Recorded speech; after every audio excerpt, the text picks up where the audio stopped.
Now, this is Neo Gonzalez Weather X45 again. A lot of people wanted to know in my channel why the weather outside is acting so weird. We had Winter Storm Jonas for about I think about 2 weeks ago right now. Since now it was about a week and a half from close to 2 weeks since Winter Storm Jonas hit. So why is the weather acting mild right now and it's so weird and it gets cold? Not just only that, we had rain yesterday and it was a 64 degrees. 64 degrees on New York City. Could you imagine that? 64 degrees. That's a nice temperature.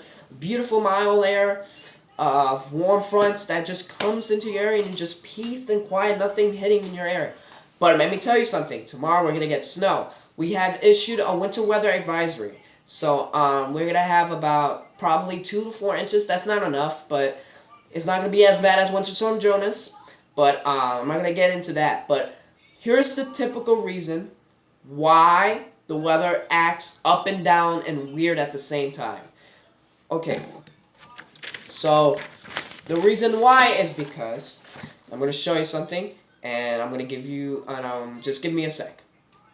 The reason why we're having mild temperatures and we're getting cold air and it's acting so weird and funny at the same time is because we have an El Nino.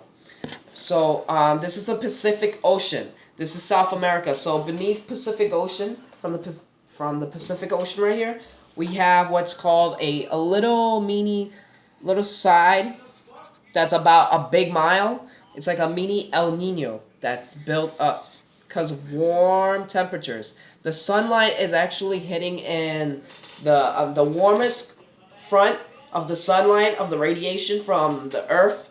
Basically, the warm air is going in the Pacific Ocean from the southwest, basically. So, in the southwest of the Pacific Ocean from the southeast, they're getting what's called an El Nino. And basically what an El Nino is where you get pockets of thunderstorms or warm air, and then you get like 75 degrees of warm water, or 85, which is the antony form of hurricanes.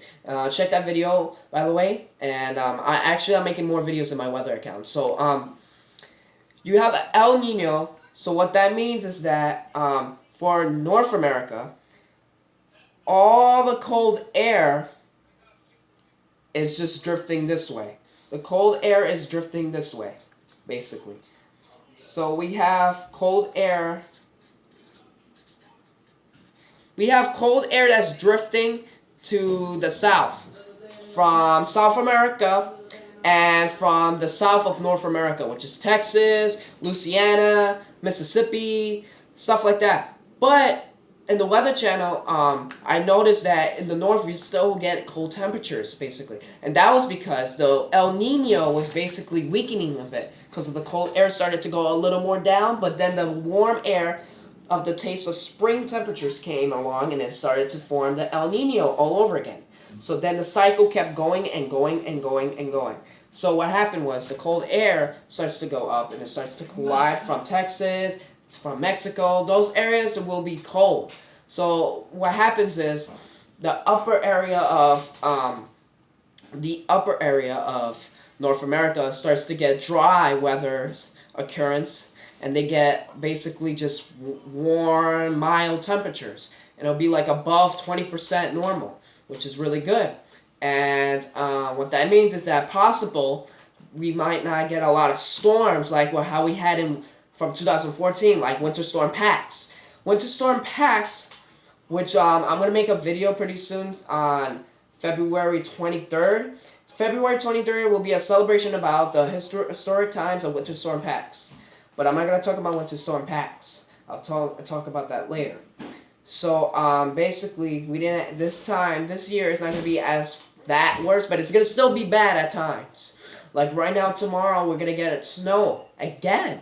Snow. It's weird because yesterday we had temperatures that went to 64 degrees in the 99-inch corridor of North America, and while the south, and you heard about Winter Storm Kayla too, right? All the snow was basically on the west side of the north from from Minnesota. From Minnesota, you had a lot of snow. You had like 8 to 12 inches of snow. But I'll tell you something. Winter Storm Jonas beat still the historic storm. Winter Storm Jonas actually beat that record from Winter Storm Kayla. Winter Storm Kayla wasn't nothing compared to what hit here from the area, because we had about a feet or more, 3 feet of snow. But there we had like 1 foot of snow, basically, from Winter Storm Kayla as it hit. But that's the reasoning why. We have a lot of weird parade of storms that come all of a suddenly, and they just come out of for no reason. It was just weird and stuff. It's just like weird temperatures, like going up and down, up and down, up and down to the mid-30s, then it goes to the mid-40s, and then it goes to the mid-50s, and then it goes down to 30s, and then it goes to the 60s, or then whatever the hell it can happen. It could be 70 degrees all of a sudden, and you're like, what? How? It's winter. Come on, bro. It's still winter in this. But let me tell you the reason. The reasoning why is because there's an El Nino in the Pacific Ocean. So basically what happens is the cold air will stay in Texas, basically the South American corridors, and basically what will happen is the warm and dry air will stay in the North America from Northwest, or like South Carolina, Florida. Florida is getting nice temperatures, and all those kind of continents. Also New York City had nice temperatures since yesterday, but it was raining. That was the only one issue that we just coordinate, but it wasn't as bad, the rain. And that's to show you the reasoning why our temperature starts to go up and down. It's an El Nino that's in the Pacific. And what's really weird is that we had an early tropical storm. It was a really early tropical storm that started right over here. So we had a tropical storm, and I drew a little thing right here that looks like an egg. So I'm sorry, I'm not really good at my handwriting. But basically, it just went this way, and then it curled up like that, and then just made a little squiggly line right there, just like I did. And then it just goes up, and then right there, that's the spot where it weakens. So it's a really weird event of how that can happen. I mean, it's really strange that we just get warm temperatures all of a sudden, and during the last weekends, it was just really cold. So that's the really reason, answer me, why we had temperatures that were going up and down, why the weather was being weird. This is your boy, Nino Gonzalez, Weather X45, and subscribe. Peace out.